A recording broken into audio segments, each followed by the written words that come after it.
there, welcome or welcome back.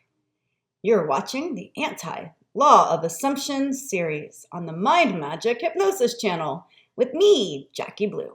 This community is leading people down a very dark and dangerous path, and as a domestic violence survivor, I do believe I am within my full scope of saying that.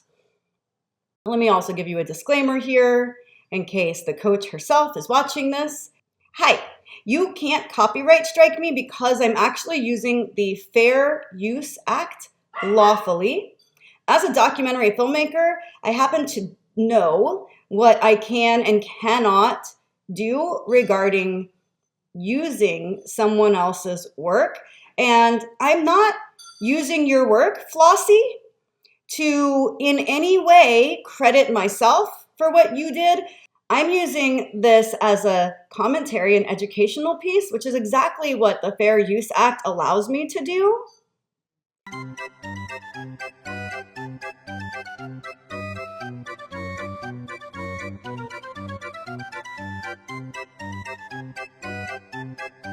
And you can't legally silence critics. If you're going to put information out there for the public and you're going to put out dangerous, misleading, and misinformation that perpetrates pseudoscience, then you have to expect that somebody at some point is going to come around and criticize you and debunk you and call out your bullshit. But worse than that, it's actually dangerous and encourages people to stay stuck in abusive relationships. As a domestic violence survivor, I have a lot to say about this.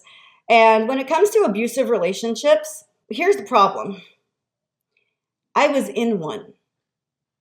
So I know what I'm talking about.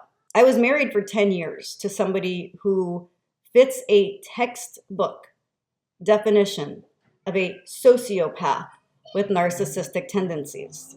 Pick up any book on sociopaths and you're reading a literal description of my ex-husband down to the words he would say. So we're gonna watch this video that this woman Flossie has put out. So I don't know if Flossie is still part of the Mermaid Gang, but she put out a video the other day and the title on her thumbnail says, "My SP is a narcissist. How and what to do." We're going to watch this video. We're going to break down what she says here in this video. And I'm going to tell you from the perspective of somebody who was in a toxic relationship for a decade that a lot of people do not realize they are in an abusive relationship if it's not physically abusive. A lot of times people, and hi, I was one of these people. A lot of people don't want to acknowledge that their partner is actually talking down to them, berating them, and instead would rather believe that our partner is just having a bad day. They're depressed. They might have an undiagnosed mental illness. They had a bad fight with a coworker. They don't like their boss. They're just stressed. I gave myself, my friends, my family, every excuse you can imagine. When you're in love with someone, you don't want to believe the worst about them. You want to ignore those bad things and you want to see the good in them. And I was raised to believe in seeing the good in people, which unfortunately blinded me to seeing the bad in them because I would instead focus on the good. So when these coaches tell you it's what you focus on, that's another lie because I never focused on the bad of my husband. Instead, I went into Delulu land before that was even a term and convinced myself that my husband was just young and that he would grow out of this teenage angst because we were in our early 20s. And I firmly believe the 20s are an extension of the teen years. You're in this weird place of you're not a teenager anymore, you're not a child, and you can't get away with teenage bullshit, but you're also not a full-fledged adult. And I know my 21-year-old twins hate hearing that. My 18-year-old hates hearing that. My 19-year-old hates hearing that. They believe they are fully functional adults. The prefrontal cortex isn't even developed yet. So how can you be? I was 21 when I had my twins. I was 22 when I got married. You can be in an abusive and toxic relationship and be in denial that that's what it is. I knew what physical abuse was. I was abused as a child. So it was hard for me to reconcile that I was being abused by my husband because, well, he wasn't hitting me. No, he was just degrading me, verbally assaulting me, emotionally abusing me, psychologically torturing me. But I didn't want to see that as abuse. But it absolutely is. And it is the most insidious type of abuse because it makes you hate yourself. It chips away at your self-worth, your self-esteem. If I had been punched in the eye or punched in the face and beat up, I would have not been able to deny that I was being abused. And probably would have left that relationship. Well, I would not have even been in that relationship. However, because it was verbal, emotional, and psychological abuse, I was willing to keep putting up with it and keep making the excuses and keep telling myself that it's okay, he'll grow up, he'll mature, I can love us enough for the both of us. I didn't even know what the law of attraction or law of assumption was. These things weren't even terms. They didn't even exist yet in my reality. I still thought the best of my husband. I held out hope. I believed he was going to be the man I needed him to be. I believed he was going to be the dad my kids needed him to be. Because every once in a while, we would have these glimpses of what it could be like if he was the man that I wanted him to be. And whenever he wanted something or needed something, because this is how narcissistic people work, it's their supply, right? When they want something, when they need something, they turn on the charm. They can be very charming, very charismatic, and my husband knew how to work that charm. He would work it on everyone. You could hate his guts, and the next day he could be so charming and helpful and kind, and it was like a Jekyll Hyde, right? Where you're wondering like, well, but what changed? What happened? He had an agenda. He wanted something. I came to realize a few things about my husband. One, how did you know when my husband was lying? His lips were moving. He was a pathological liar. And then the gaslighting that I would have to deal with because he was a pathological liar and I would catch him in lies, and then the gaslighting, and it was a cycle and it was constant. And there were patterns. Another thing that I came to realize about him was that whenever he was being nice and charming and helpful, it's because he wanted or needed something. He either needed my parents to bail him out of some mess, whether it was he had a toothache that he needed a tooth extracted, or his license got suspended and he needed to butter them up to pay off whatever. But he was never nice just to be nice. My husband was a master manipulator. He would even talk in his sleep. And when he would talk in his sleep, he would kind of let some of these things out and say that kind of stuff. I wasn't allowed to talk on the phone with my friends in private. And if I did, he would be in the background making all sorts of noise and saying really like embarrassing things intentionally to make me hang up the phone. He isolated me. He moved me away from my friends and family and isolated me in his hometown where I didn't know anybody or have access to anybody. He totaled my car, multiple cars of mine, because he didn't have a license and shouldn't have even been driving, but would take my car anyway. He would strong arm me and bully me into forcing me to let him do things that I wasn't okay with, such as taking my car when he didn't have a license.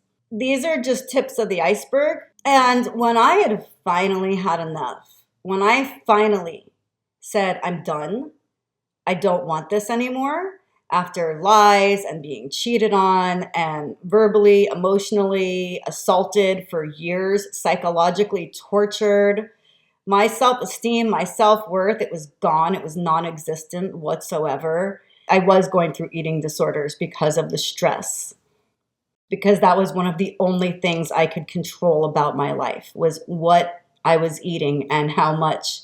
And I didn't want to live. My marriage was so bad that I thought of ending my life all the time, but I couldn't because I had these babies that needed me. When women are in these types of relationships that I was in, it's not uncommon for them to suffer from suicidal ideation or ending their lives.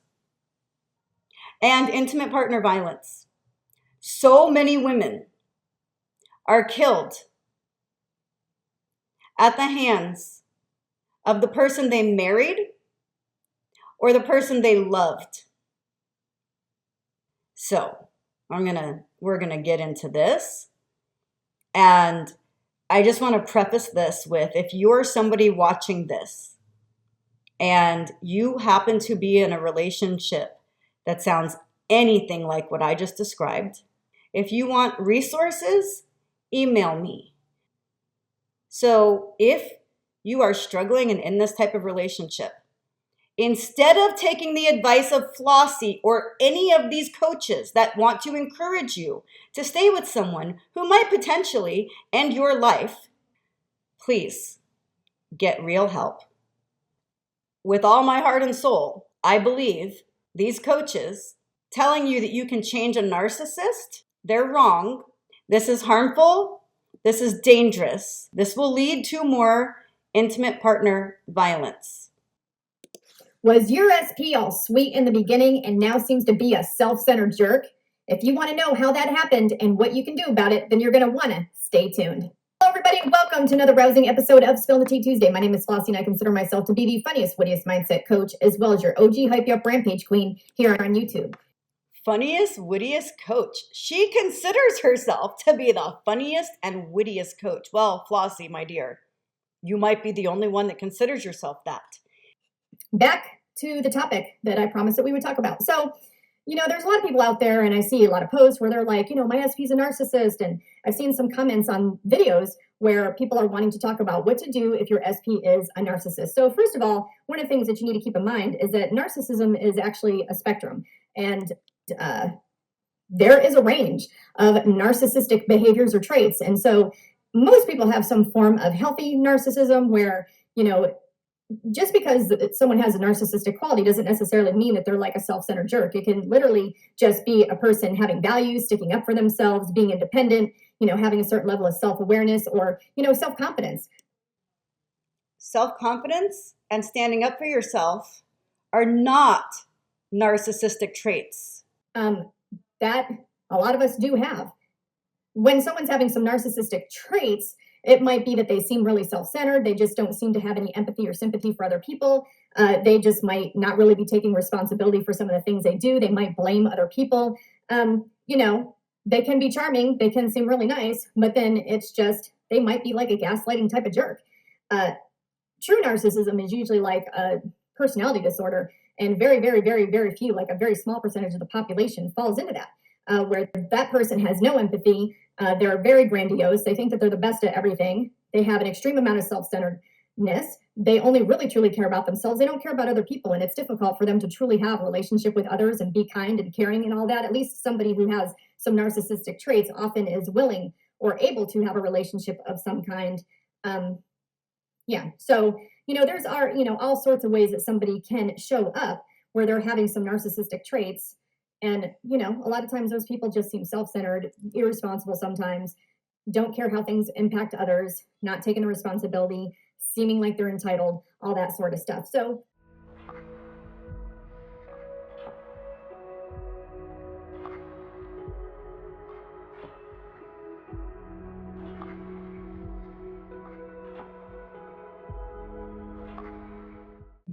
I've said this over and over on this channel. Narcissism's on a continuum.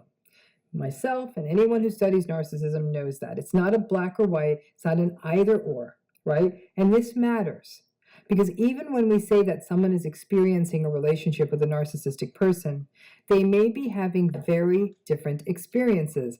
And this can actually complicate healing.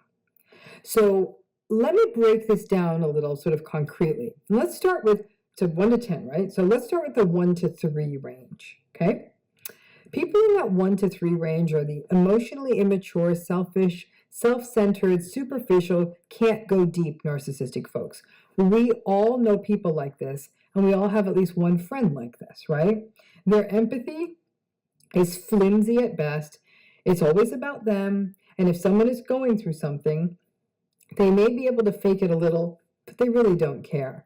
These are the folks where you may find yourself listening to their breakup stories for hours per day for weeks, but when something happens to you and you call them, they can't be bothered. The 1 to 3s can be snobby. They can be very concerned with superficial status stuff like labels and designer nonsense, and they're willing to judge or value people on this basis. Listen, if people want to have fashion, that's great, but if you're devaluing people because they don't have those items, that's more of what we see in our 1 to 3 narcissists.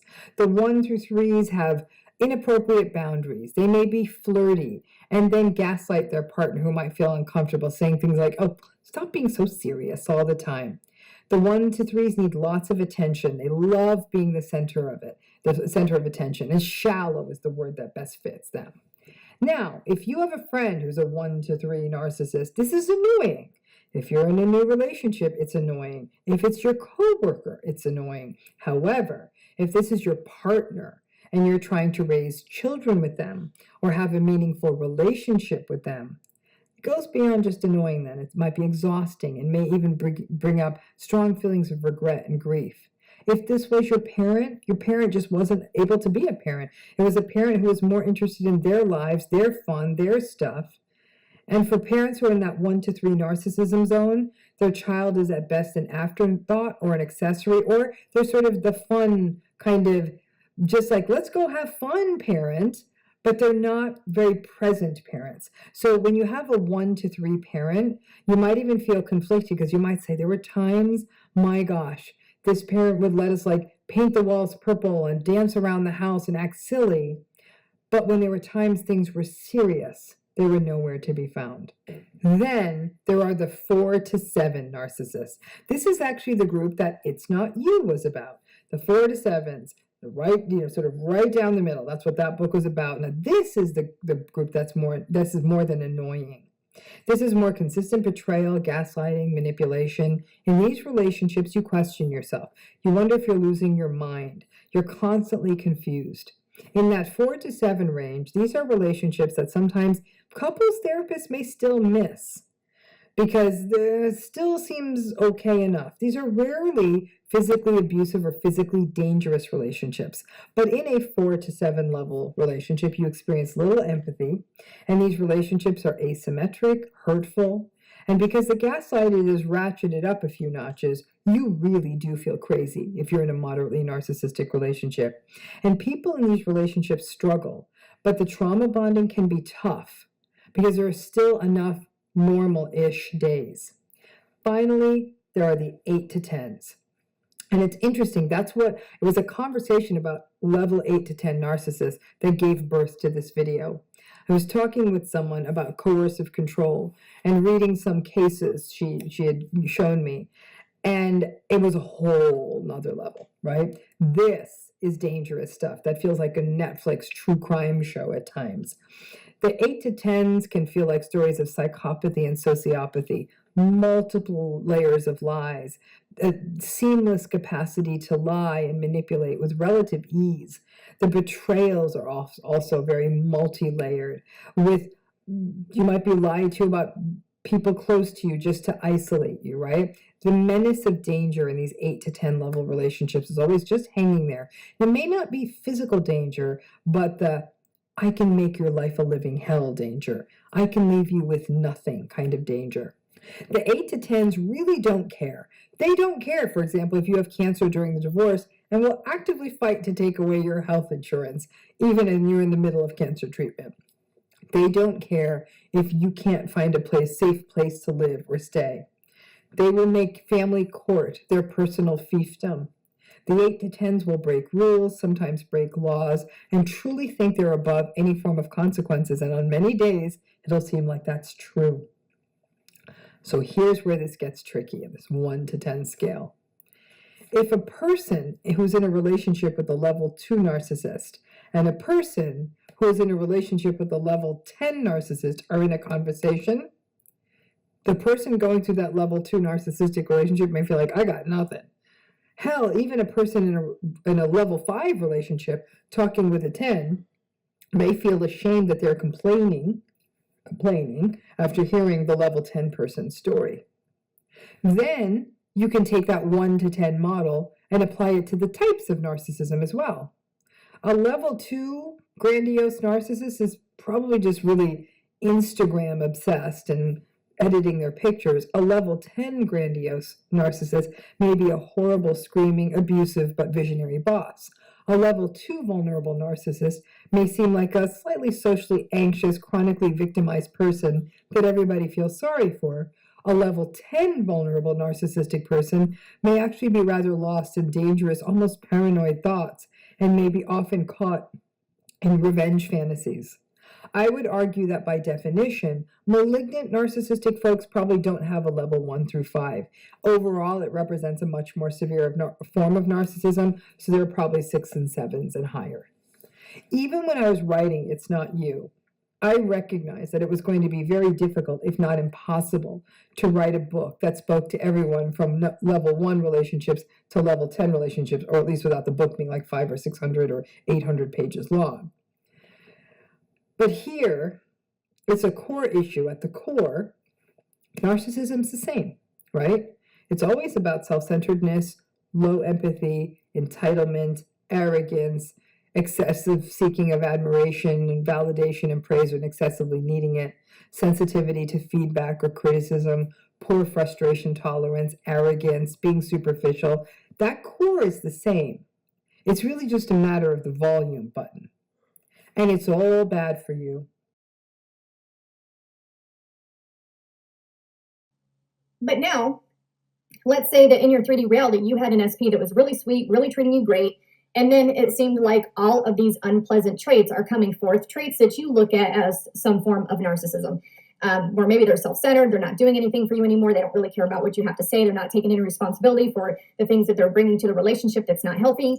Maybe they're putting you down, maybe your relationship has become kind of toxic with this person, and you want to know, how did that happen, what to do about it. So you have to keep in mind, and I'll probably link my video here about if you don't like the 3D reality, change the script. And in that video, I talk about how you essentially are the main star of your own ongoing TV show, play, story of your life. It doesn't matter how you look at it, but you're What she's talking about has been called main character syndrome, where you think you are the focus of everyone's universe, but you share the same reality with me and everybody else.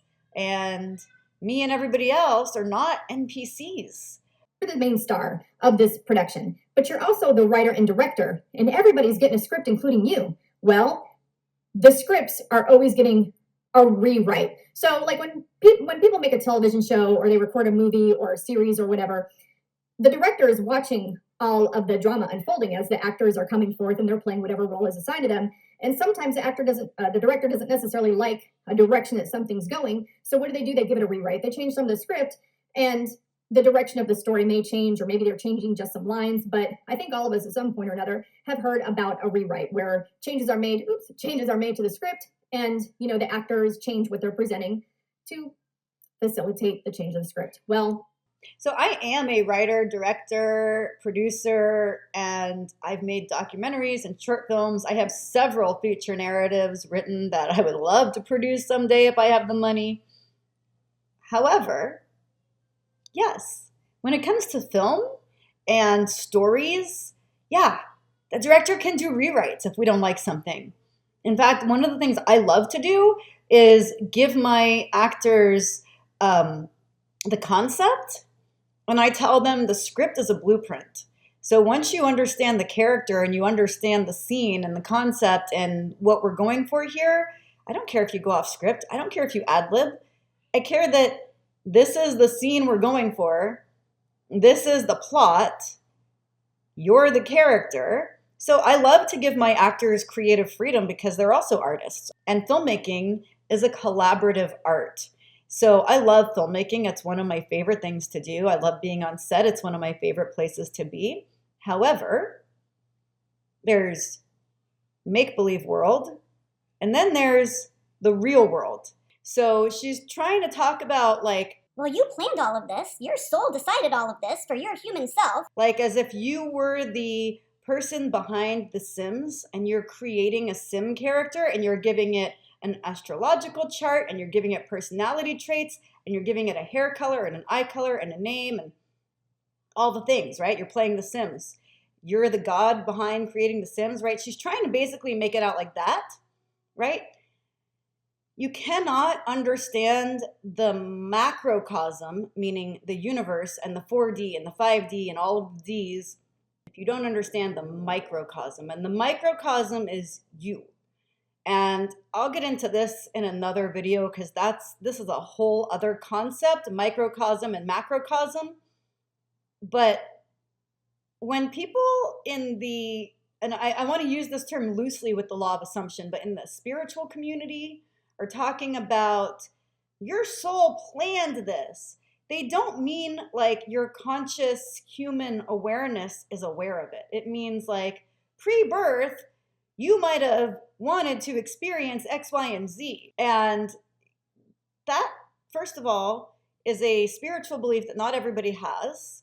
Second of all, you can't control other people. What she's talking about doesn't actually work in reality.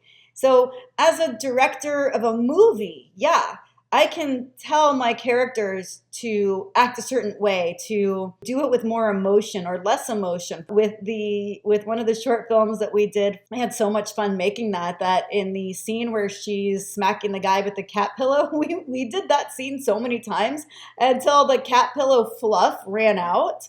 And well, I guess we can't do another take of that one. And we did it multiple ways because I didn't know which take was going to be the best one in editing. So you do multiple takes and you try things out different ways. But filmmaking is not the same as reality and real life and real everyday life. There's a difference, and she's trying to conflate the two. And I understand that it's an analogy and a metaphor she's trying to use, but no. Yes, it works with filmmaking, but it does not work with real life. You cannot script how you want your mom or your child or your boyfriend or your husband to behave. I mean, you can, but it's not going to work that way. The easiest way to debunk this is be a parent and have a toddler or a teenager. I've got both. You are constantly giving your scripts a rewrite. And those scripts are being rewritten on an ongoing basis, literally based on your dominant thought and assumption that you are having at that time, or whatever you're changing your dominant thought and assumption to. Let's say your SQ was really sweet in the beginning, but then you perceived or noticed a behavior, something that was said that when you filtered through your memories and your databases in your head of what that means, you assigned a meaning that didn't work for you. And you may have assigned that meaning that didn't work for you based on a very rapid split-second decision. And then that person's getting a rewrite because you're really forming a strong assumption that they're that way. Liar, liar, liar, liar, liar, liar, liar, liar. Flossie is a big fucking liar, liar. Because in my head, in my heart, in my soul, the version of my husband that I kept imagining all the time was a sweet, loving guy. I always imagined him as being the him that I wanted him to be instead of the him that he was showing up as. 100% of the time. And the law of assumption wasn't even a thing. Nobody started talking about the law of attraction until The Secret came out. And everybody who knew me at the time knew and will tell you. I made every excuse you can think of for my husband because in my head, oh, he's going to grow up and he's going to be the man I need him to be. And we're going to grow old together. I got married with the intention of only getting married once. And I'll stand by that. I will never get married again, no matter what. You can hold a gun to my head and tell me that it's illegal to be a single woman, and I will tell you to pull the trigger before I would get married again. You put me in the grave first. But I did believe that. I can't save you. I can't save any one of you. But I can hopefully give you information that will help you save yourself. Because only you can save yourself. And I can only save me.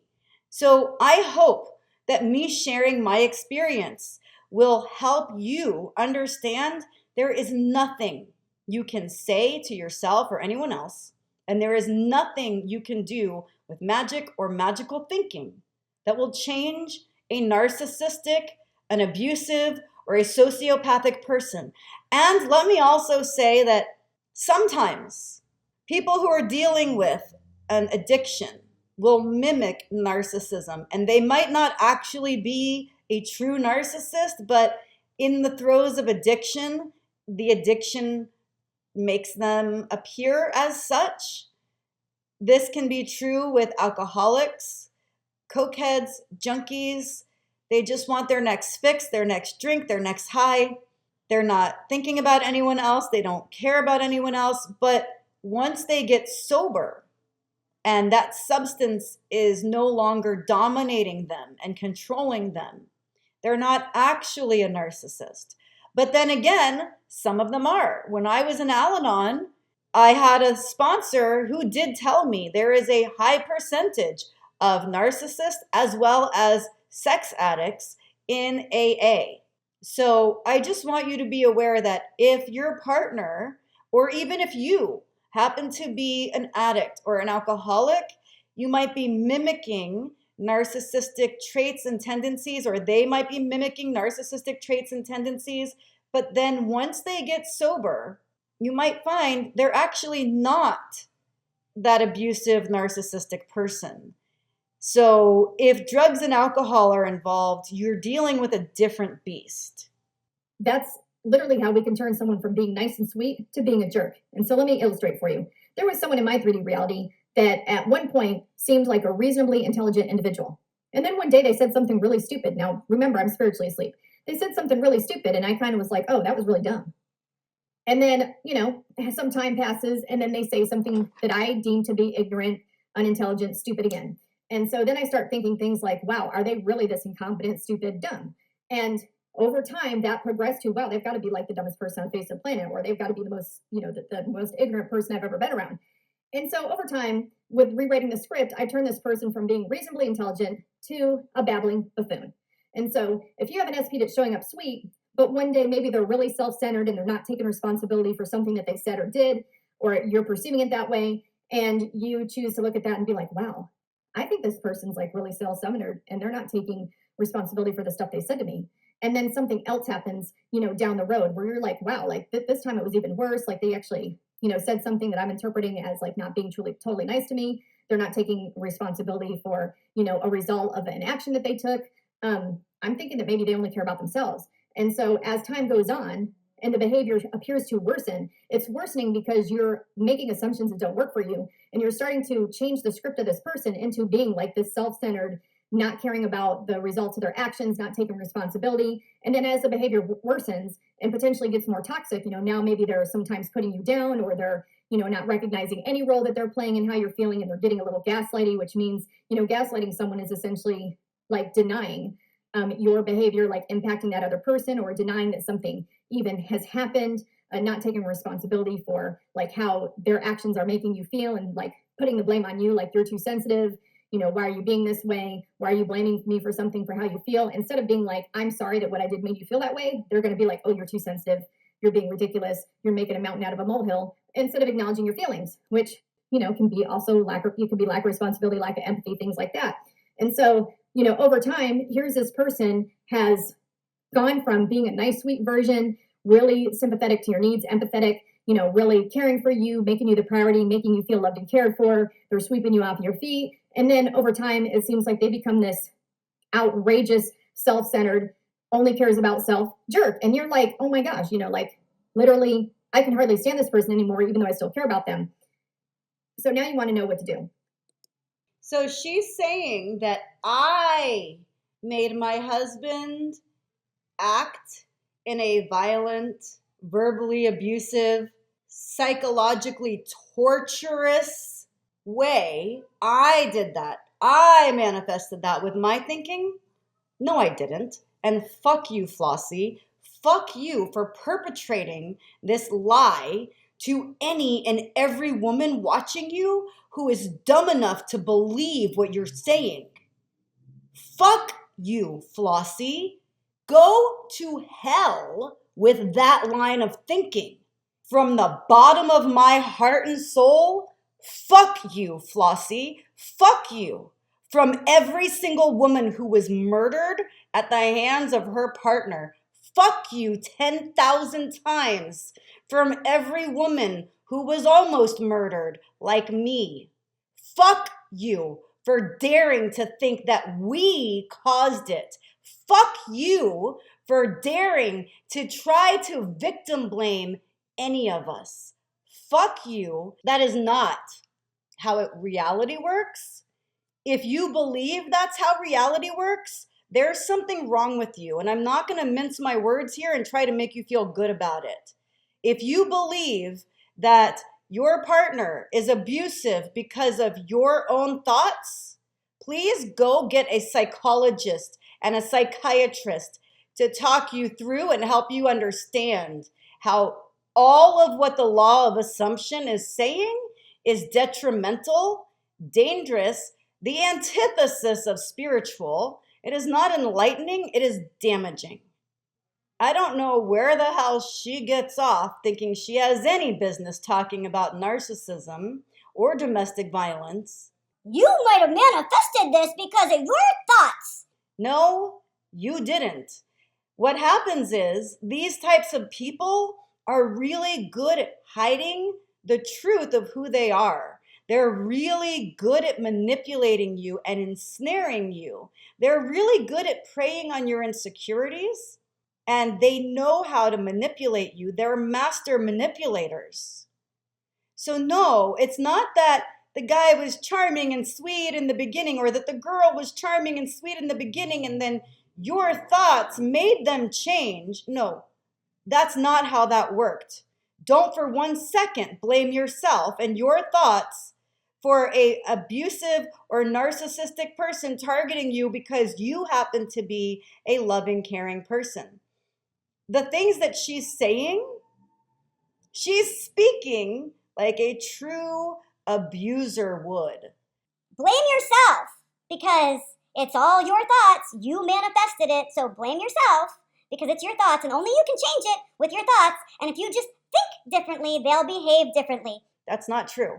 That's not true. And that is exactly the kind of thinking that had me lying in a pool of my own blood on Mother's Day Eve, 2011. On Mother's Day Eve, 2011, I was lying in a pool of my own blood because I said the words, "I want a divorce," out loud for the first time to my husband. It wasn't the first time I said those words. My friends and family had been hearing me say that. It was just the first time I said it out loud to my husband. And when I did, I almost didn't survive that night. And no, there was nothing in my psychology that ever would have led me to believe that I would have been killed by a man or my husband. There was nothing in my thinking that he was going to react that way or that he would ever do that to me at all. We didn't have a physically abusive history.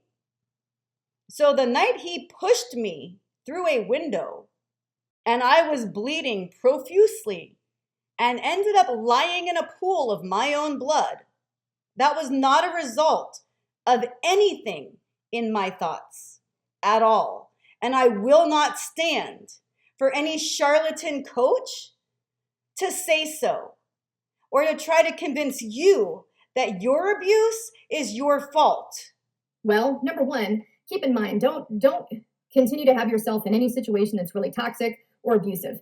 Use whatever resources that you have available to you if you need to leave an abusive situation, or whatever that you need to do to protect yourself.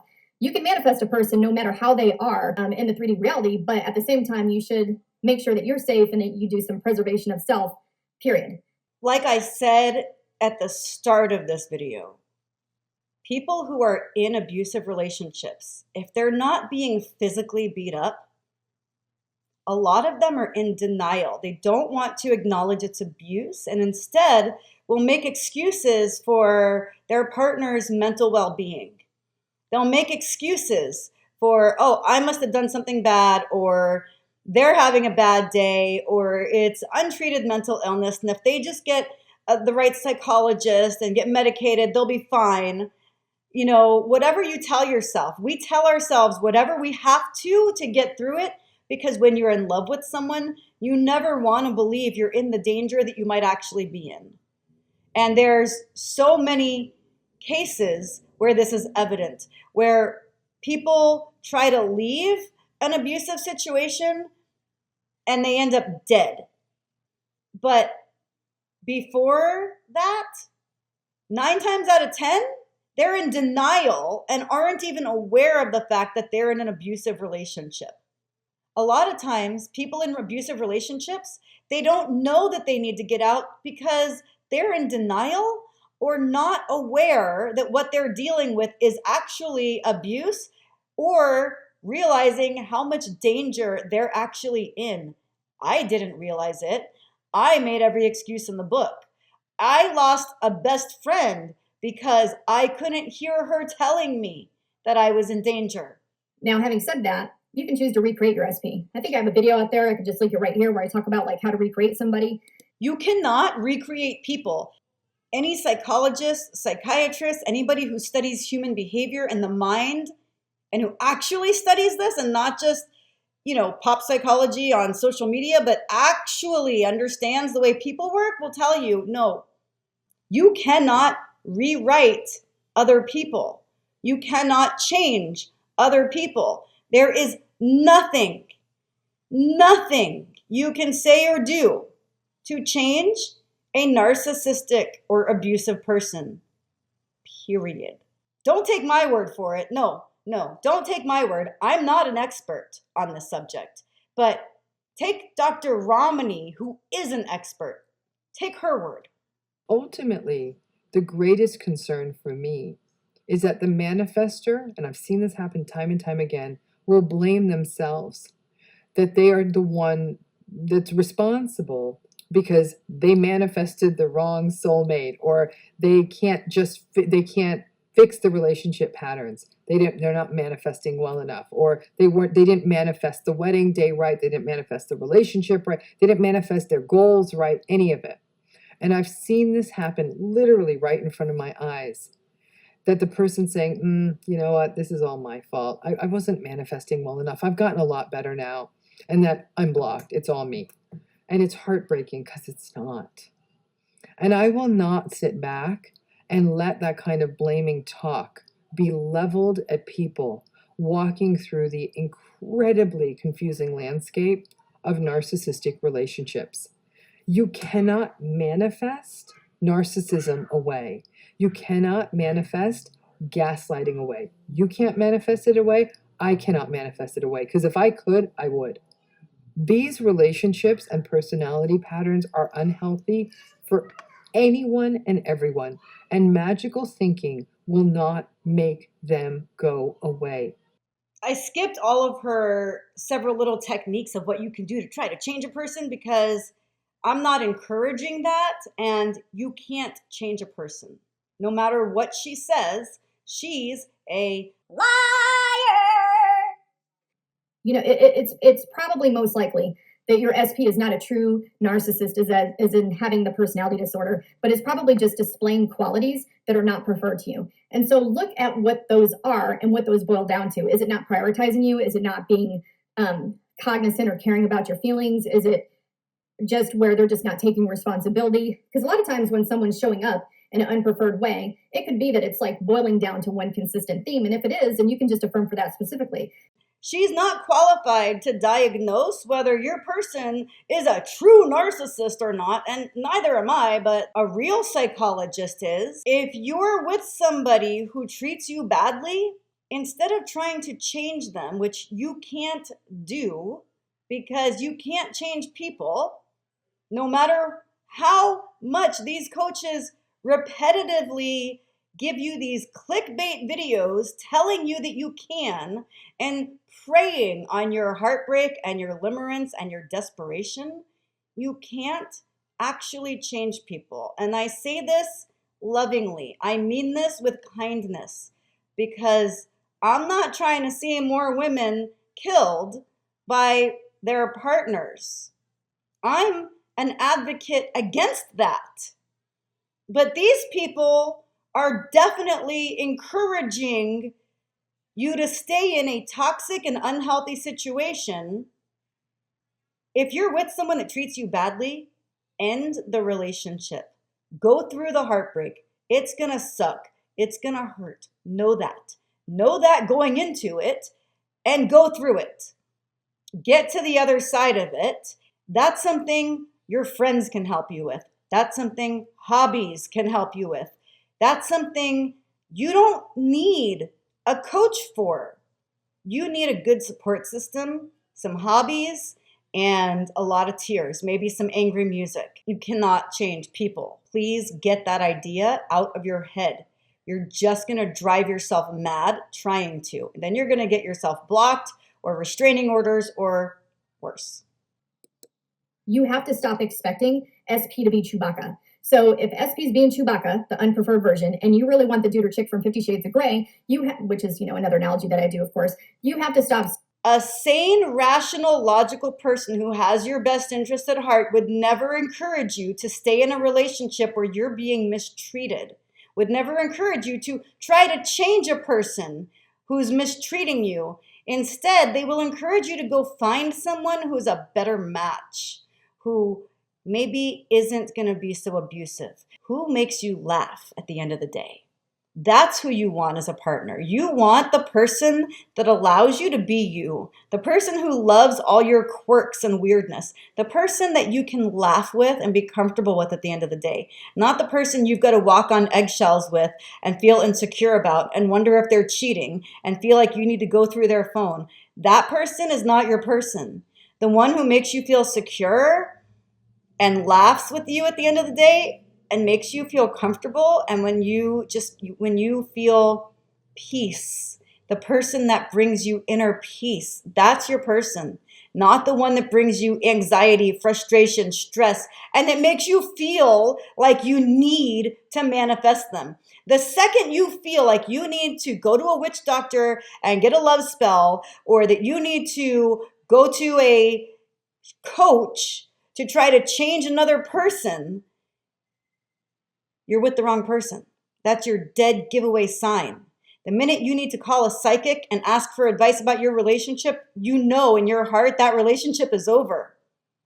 So you don't actually need the external validation. You might need a therapist or a hobby, but you don't need a coach to suck your money dry and make you feel like it's all your fault. Seeing SP as Chewbacca. You have to stop expecting Chewbacca. This doesn't mean that you can't ever have a negative thought about how SP has been, but you really want to reject Chewbacca if it shows up. If SP is showing up and they're being a jerk or having, any of these narcissistic traits or any of these self-centered, being an ass to you, toxicity, then, of course, always protect yourself in the 3D reality. But having said that, if they're showing up and they're not the preferred version, you don't have to give in to that version. You don't have to entertain that version. You can, in the 3D, not be a doormat and be like, you know what, I don't really prefer how, when you talk to me like that. Or, I really think that you need to think very carefully about the words that you choose when you talk to me. You can absolutely set a boundary. You don't have to take shitty behavior. But at the same time, because narcissists love boundaries and they always follow them. They always abide your boundaries,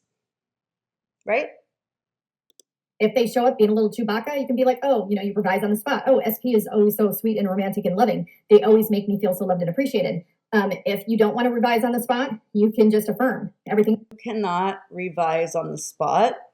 Revision. Oh, we're going to do a whole video about revision and the delusion that they've assigned to that word. You can choose to rampage in your mind. You can choose to walk away from the situation, say, I'm not going to really talk to you right now. I'll talk to you later. And then, go somewhere and write them an FU letter, command letter, and then go ahead and keep affirming and keep persisting. And anytime you see any behavior or tendencies that you find not healthy to you, narcissistic, gaslighting, self-centered, whatever, then, you can ignore it, use the tools, keep your boundary in place, and keep affirming and persisting. Do not affirm that someone who treats you badly is a good person or is going to treat you better, because they're not. That's just you deluding yourself and trying to brainwash yourself. That's you self-gaslighting, and that's not healthy for you in any way. And do not persist in a relationship. This is my advice as a domestic violence survivor and a hypnotherapist. Do not persist with somebody who treats you badly. They don't deserve you. Once someone treats you badly, once someone disrespects you, you need to pick up your self-worth, pick up the pieces, take your ball, and go home. You're not playing games anymore. That's what you got to do whenever someone disrespects you. Whenever someone gaslights you, you don't give them another chance to disrespect you again. You walk away and you say, I'm done, and you mean it. And you slam that door and you lock it behind you and you move on. Because there's over 8 billion people on the planet. That one person does not deserve you.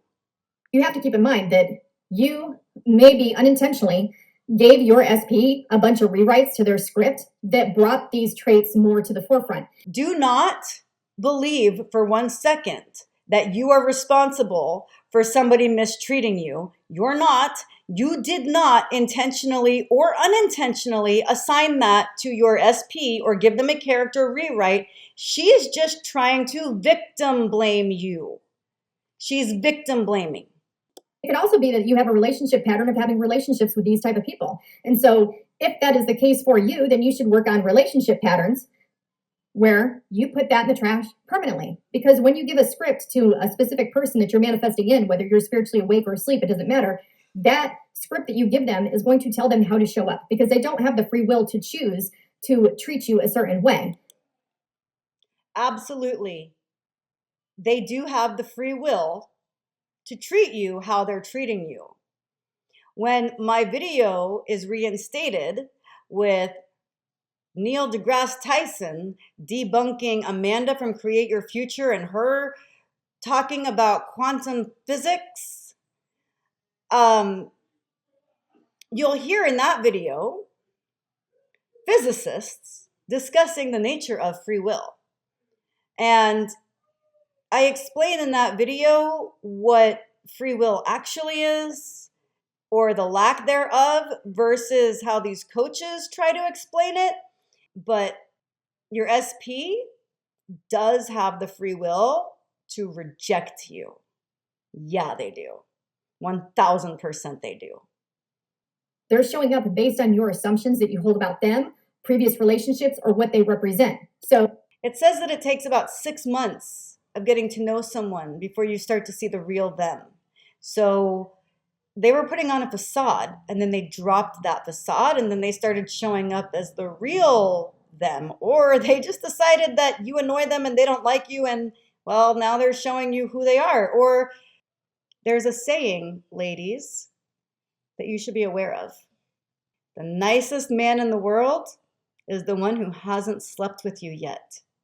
There's a Hole song, Hole by Courtney Love. There's a Hole song called Violet.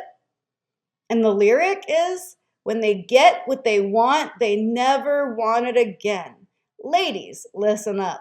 Sometimes a guy is only nice to you because he wants to sleep with you. And once he gets that, there's no amount of wishing, hoping, praying, dreaming, scripting, affirming, visualizing on your end that's going to make him want more because, well, he got what he wanted and now he's done with you and he's on to the next.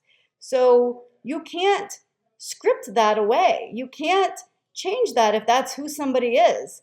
Come on.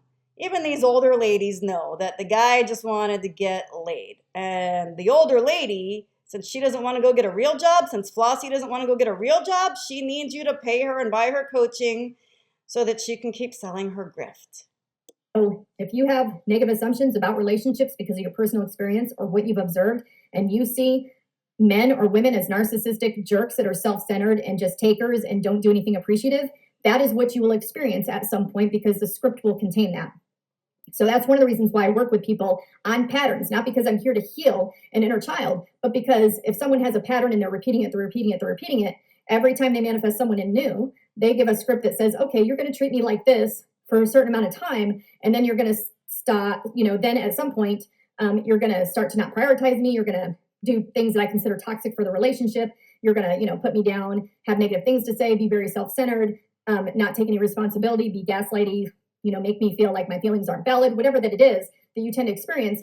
Yeah, it's all your fault because she's victim blaming you. So if your partner abuses you or hurts you or is mean to you or gaslights you, it's Your fault. You wrote the script. You gave it to them. It's all your fault. So only you can change it with only your thoughts. please. This is bullshit. Absolute bullshit that keeps people stuck in toxic, abusive, and potentially fatal relationships. Please get a therapist and get over this person who's abusing you because you can't change them. And I don't want to see more women dead at the hands of their partners or living with the trauma that I live with.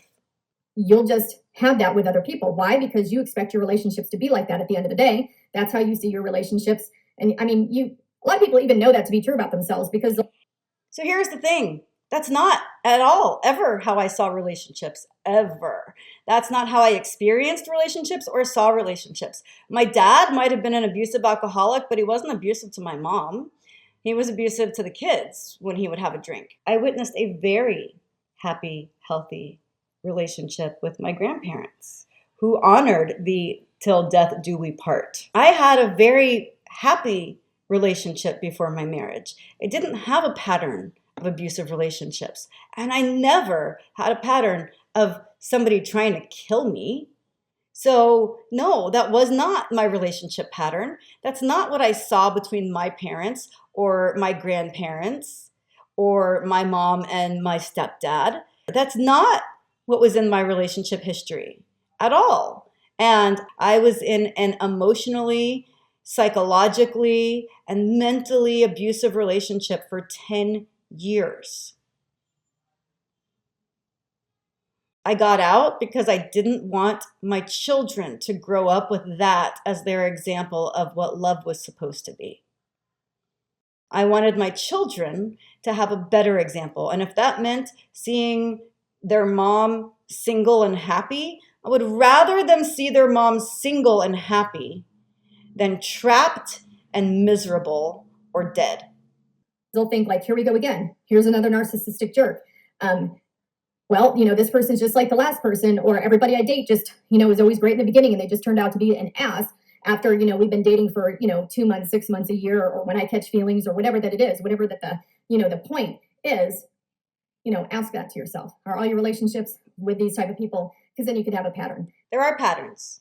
If you have a pattern of attracting these relationships, then it is something that is deep rooted in your subconscious programming, and hypnotherapy is great for that because we go into the subconscious, discover the root of that pattern, bring it to the conscious awareness, and when you make the unconscious conscious, then you can deal with it. There's also a thing in psychology called ACE, Adverse Childhood Experiences. So yeah, sometimes your inner child is exactly what needs to be healed. That's not woo-woo, that's psychology. One of the first assessments any psychologist will give you is an adverse childhood experience to understand what your personal ACE score is. It relates to not only your mental health, but also your physical health and your life expectancy. I would advise Googling, reading books about, or talking to a real psychologist about adverse childhood experiences and learn a little bit about how that actually does affect you and your life expectancy and not just your mental health, but physical health. I'm hoping that this video is being helpful to you to illustrate, someone can appear to be an amazing person in your 3D reality, which is the version that you initially manifested in. And then if you keep thinking negative things about them, like making split-second judgments, saying, wow, that just seemed a little self-centered. Oh, wow, this person's more of a jerk than I thought. Oh, I can't believe that they treated me like this. I can't believe that they didn't take responsibility for this. They're always having this negative behavior, or they're not sympathetic, empathetic to other people. You can give them rewrites that are not in your favor. I know because I've done it personally and I've seen it happen personally. And I know what it's like to, manifest different versions of people and have to ignore unpreferred behavior. You didn't manifest anyone to act a certain way. You probably haven't heard this before, and if you have, you might have cognitive dissonance and not want to accept it, but the reality is they just weren't that into you. So it's not that you manifested Unpreferred behavior? they just don't like you. Let's go into the comments. Telling a victim of narcissistic abuse that they can change their abuser is extremely dangerous advice that makes it even harder for victims to leave than it already is. What people in that situation actually need is to get out and far away forever, get therapy, and do lots and lots of healing work before dating again to avoid attracting narcissists again. Narcissists mess with victims' minds so much that they already blame themselves for everything and hate themselves deeply. Telling them that they're responsible for the abuse is the worst thing you can do, and your gung-ho attitude towards narcissism makes it clear that you've never experienced what it's actually like. It's awful, and the last thing you need is to be told it's your fault and that you could change them with your thoughts. Even if you could manifest a narcissist to be different, do you think the people in that situation with extreme fear, depression, self-hatred, worry, and codependency are in the right mindset to manifest anything? No, they aren't. And this advice just makes them suffer more. And then Flossie, in her pathetic attempt to backpedal, responds with, I tried to be clear in my video on several different points. First of all, most of the time, the person is not a true narcissist. It is a term that has become popular in mainstream is one word, not two. platforms. Narcissism tends to be on a spectrum from health to full-on personality disorder, which is extremely rare. I have many people telling me they are with a narcissist when in fact it is only someone who seems self-centered and not actually abusive. I was trying to educate what some of the traits in the spectrum might be. I get asked often about this topic and decided to make a video in order for people to gain insight of how an undesired version of someone can be unintentionally created. I clearly state in the video to not be in truly abusive situations, to put themselves first, to set boundaries, and seek help if needed. I even put national and international resources in the description.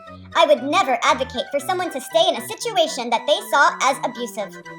I am actually more aware than you probably realize of what experiencing unpleasant things in life is like. While I do not advocate for people to take responsibility for experiencing abuse, trauma, or events as children, everything is a manifestation. We are creators, and we cannot not manifest. I'm not saying it is their fault. We often manifest things unintentionally. The video was only meant to explain how we can manifest different versions of people and what we can do if we have a version of a person who isn't what we prefer. I am hoping this response cleared this up for you. I would never advocate for anyone to endure abuse and encourage safety first. And then Sherry Brianne says, Your Thoughts Create. You say you do not advocate for people taking personal responsibility for experiencing abuse and trauma, but that's exactly what you are saying. You say it is not their fault that, quote, we often manifest things unintentionally, unquote. You can be involved in a traffic collision unintentionally while still being at fault. If you truly believed that abuse is not the victim's fault, then you wouldn't be instructing them to, quote, gain insight of how an undesired version of someone can be unintentionally created, unquote. You would be telling them it's not their fault and they need to get away to safety. It absolutely does not clear things up and in fact proves even more that you are leading people into dangerous situations and wiping your hands clean of responsibility for it with a little disclaimer. Exactly, Sherry Brianne. Thank you. People who experience narcissistic abuse in childhood are those who also tend to attract narcissists later in life. How can you tell a newborn baby that it's their fault they were born with a narcissistic father? How can you tell a small child it's their fault their father is a narcissist? Your comment about mirroring doesn't make sense. A newborn baby is a blank slate. They have no experience to project yet. They're just pure innocence and love. So why doesn't that get projected into their reality with a loving and wonderful father instead? Believe it or not, I'm not in victim mentality. I'm past that. But it sounds like you are based on how triggered you are about this comment. If you don't like, you can just scroll past. I don't see this comment, so I'm guessing Bam9562 deleted the comment that is being responded to. Amy LeBlanc says, narcissistic abuse is unfortunately real. Maybe rare, although real. I lived and breathed it with my own son for over 14 years. I keep trying to recreate him, and it literally destroyed almost every area of my life, personally, professionally, and financially. I am not blaming him. He is in rehab now. I am honestly revising my financial and business situation, although I still have panic attacks that it will enable him to take advantage of me again. I believe that what Flossie is saying is to not casually label someone as a narcissist. Do your research before assuming. If they continue to show true signs, then walk the fuck away as fast as possible, no matter who they are. Just my personal experience. So that said, May 7th, 2011, I told my ex-husband that I wanted a divorce. I was getting ready to go out with friends that night. He threw my phone into a toilet. He threw me into the wall, into the side of the toilet, squeezed my head between his legs, and then flung me into the side of the wall with his leg power alone. Then when I ran to the end of the bathroom and opened up the window to ask for my neighbor for help, because we had this old lady neighbor who was so nosy and always trying to get into our business, and I thought if I opened my window and screamed, she would hear me. And well, I never made it to actually opening the window. In fact, I don't remember making contact with the window or hanging out of it for a minute.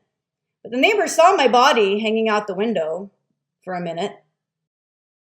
What I remembered was turning around and yelling at my husband because earlier in the day he'd broken another window. And now our bathroom window was broken and my phone was broken because he threw it in the toilet. And I hadn't looked down at this point. I knew the window was shattered, but I didn't know I'd gone through it. And